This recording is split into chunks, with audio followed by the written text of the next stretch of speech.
Doctor U.R.. Ananthamurthy ಅವರ ಜೀವನ ಚರಿತ್ರೆ. ಈ ವಿಡಿಯೋ ತಮಗೆ ಇಷ್ಟ ಆದರೆ ಲೈಕ್, ಕಮೆಂಟ್ ಮತ್ತು ಸಬ್ಸ್ಕ್ರೈಬ್ ಮಾಡೋದನ್ನು ಮರಿಬೇಡಿ. Doctor U.R.. ಅನಂತಮೂರ್ತಿ, ಉಡುಪಿ ರಾಜಗೋಪಾಲಾಚಾರ್ಯ ಅನಂತಮೂರ್ತಿ ಅವರು ಕನ್ನಡ ಸಾಹಿತ್ಯ ಲೋಕದ ದೈತ್ಯ ಪ್ರತಿಭೆ ಮತ್ತು ಜ್ಞಾನಪೀಠ ಪ್ರಶಸ್ತಿ ವಿಜೇತ ಸುಪ್ರಸಿದ್ಧ ಸಾಹಿತಿ. ಇವರ ಸಂಕ್ಷಿಪ್ತ ಜೀವನ ಚರಿತ್ರೆ ಈ ವಿಡಿಯೋದಲ್ಲಿ ತಿಳಿಸಲಾಗಿದೆ.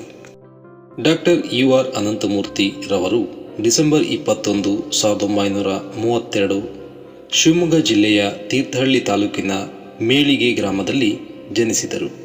ಇವರ ತಂದೆ ಉಡುಪಿ ರಾಜಗೋಪಾಲಾಚಾರ್ಯ ಮತ್ತು ತಾಯಿ ಸತ್ಯಮ್ಮ.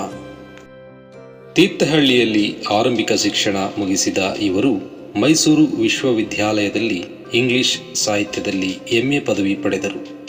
ನಂತರ ಇಂಗ್ಲೆಂಡ್ನ ಬರ್ಮಿಂಗ್ಹ್ಯಾಮ್ ವಿಶ್ವವಿದ್ಯಾಲಯದಿಂದ PhD ಪದವಿ ಗಳಿಸಿದರು. ಅನಂತಮೂರ್ತಿಯವರು ವೃತ್ತಿಯಿಂದ ಪ್ರಾಧ್ಯಾಪಕರಾಗಿದ್ದರು. ಮೈಸೂರು ವಿಶ್ವವಿದ್ಯಾಲಯದಲ್ಲಿ ಇಂಗ್ಲಿಷ್ ಪ್ರಾಧ್ಯಾಪಕರಾಗಿ ಸುದೀರ್ಘ ಸೇವೆ ಸಲ್ಲಿಸಿದರು.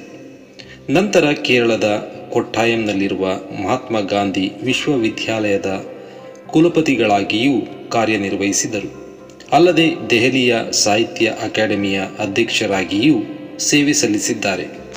ಅನಂತಮೂರ್ತಿಯವರು ಕನ್ನಡದ ನವ್ಯ ಸಾಹಿತ್ಯ ಚಳುವಳಿಯ ಪ್ರಮುಖ ಹರಿಕಾರರು.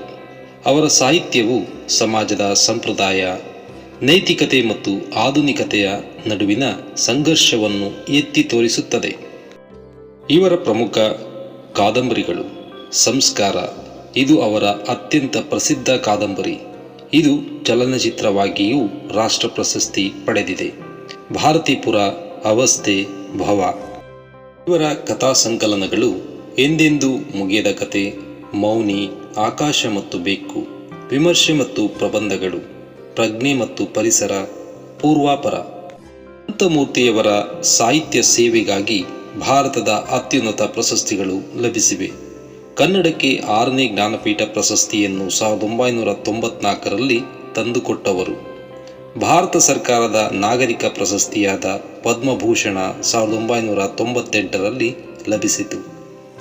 ರಾಜ್ಯೋತ್ಸವ ಪ್ರಶಸ್ತಿ, ಕರ್ನಾಟಕ ಸರ್ಕಾರದ ಗೌರವ, ಬೂಕರ್ ಪ್ರಶಸ್ತಿ 2013ರಲ್ಲಿ ಅಂತಾರಾಷ್ಟ್ರೀಯ ಮ್ಯಾನ್ ಬೂಕರ್ ಪ್ರಶಸ್ತಿಯ ಅಂತಿಮ ಪಟ್ಟಿಯಲ್ಲಿ ಇವರ ಹೆಸರಿತ್ತು. ಅನಂತಮೂರ್ತಿಯವರು ಕೇವಲ ಸಾಹಿತಿಯಲ್ಲದೆ ಒಬ್ಬ ಪ್ರಖರ ಚಿಂತಕರೂ ಆಗಿದ್ದರು. ಸಮಾಜದ ಅಂಕುಡೊಂಕುಗಳ ಬಗ್ಗೆ ನೇರವಾಗಿ ಮಾತನಾಡುತ್ತಿದ್ದ ಅವರು ಸದಾ ಚರ್ಚೆಯ ಕೇಂದ್ರ ಬಿಂದುವಾಗಿರುತ್ತಿದ್ದರು. ಲೋಹಿಯಾ ಅವರ ಸಮಾಜವಾದಿ ತತ್ವಗಳಿಂದ ಇವರು ಗಾಢವಾಗಿ ಪ್ರಭಾವಿತರಾಗಿದ್ದರು.